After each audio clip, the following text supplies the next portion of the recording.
12월 19일 오늘 복음입니다. 성경 읽기는 로마서 13장에서 16장까지입니다. 가끔 교회를 오래 다니거나 신학 공부를 많이 한 사람들 중에 굉장히 불편한 사람들이 있습니다. 보통 자신들의 경험을 최고의 것으로 여기거나 자신이 가진 지식을 최고로 여기며 남을 판단할 때 불편함을 느끼게 되죠. 이것은 기독교 신앙이 지향하는 바가 아닙니다. 바울은 교회를 오래 다니고 믿음이 자라났다 생각하는 사람일수록 다르게 행동해야 한다고 말합니다.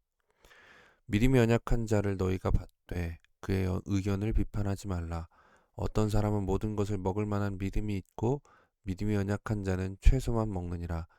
먹는 자는 먹지 않는 자를 업신여기지 말고 먹지 않는 자는 먹는 자를 비판하지 말라. 이는 하나님이 그를 받으셨음이라. 로마서 14장 1절에서 3절입니다.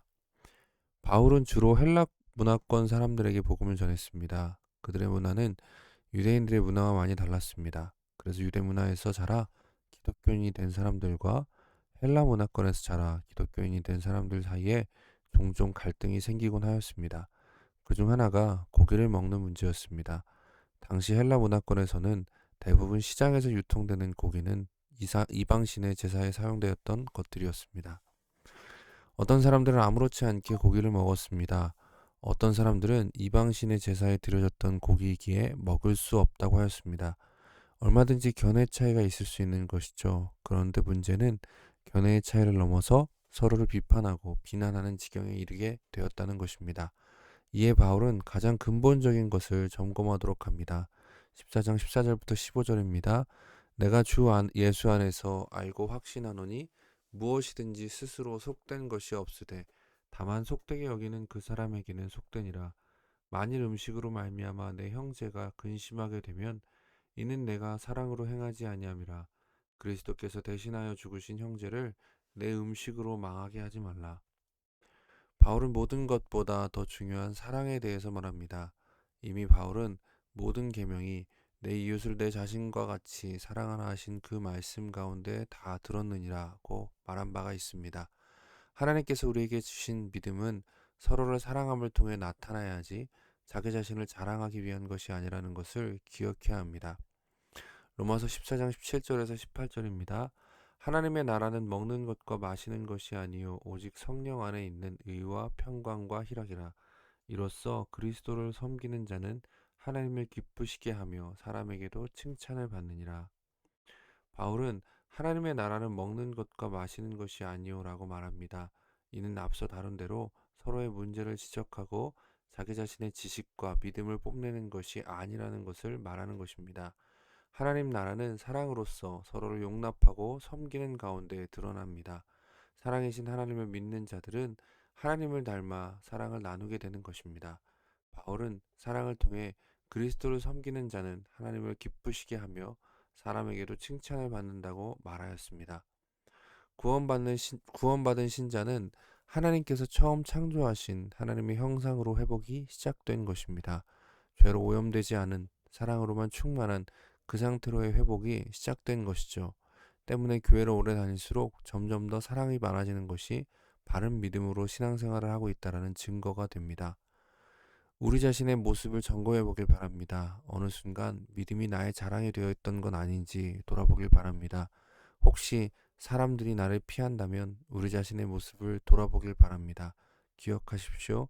언제나 우리에게 주신 믿음은 언제나 사랑의 이유가 됩니다. 우리 함께 같이 기도하겠습니다. 하나님, 오늘도 사랑으로 행하게 해 주시옵소서. 주께서 주신 믿음이 나를 포장하고 자랑하고 혹은 남을 비판하는 데 사용되지 않고 오직 사랑으로 행하는 이유가 되어지도록 우리 시간 같이 함께 기도하겠습니다.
사랑의 주님, 오늘도 주신 믿음으로 사랑을 행하는 우리가 되기 원합니다. 어디에 있든지 무엇을 하든지 주의 사랑으로 행하게 하셔서 하나님께는 기쁨이 되고 사람들에겐 칭찬을 받는 우리의 모습이 되게 하여 주시옵소서. 오늘도 함께 하심에 감사합니다. 예수님의 이름으로 기도드립니다. 아멘. 오늘도 주님께서 우리와 함께 하십니다. 말씀으로 승리하시는 저 여러분 되시기를 간절히 소망합니다. 감사합니다.